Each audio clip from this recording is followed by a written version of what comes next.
Mtazamaji Paparona TV, umeona statue mwenyewe, useme kama tumeforge sawa bila kidogo.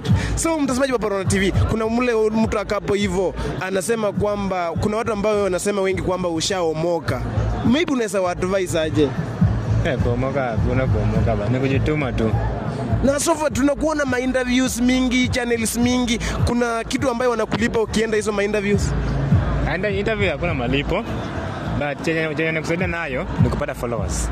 Wanakupea followers. Yaani tuseme ni platform unapewa. Na sofa kuna mtu ambaye amekuita mahali akakulipa kitu amount smart ama ni amount kani ulilipa ulipoitwa kwa show? Hiyo nasi sema ni siri, but chenye nasema nimeitwa kwa advert mingi.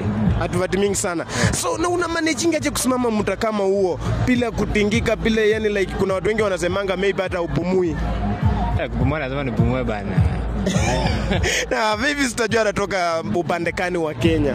Mimi natoka Migori. Migori. So kuna hapo mtu wa Migori anataka kujua maybe sitajua so far in the next 2 years akona plan kana ama atakuwa amefikisha hii nini yake, hii talent yake level gani? Saizi upande wa Tanzania nishapiga collab na mtu mmoja ambaye amekubali na content yangu, hadi amekubali tupige na hii content huko Tanzania. Juu video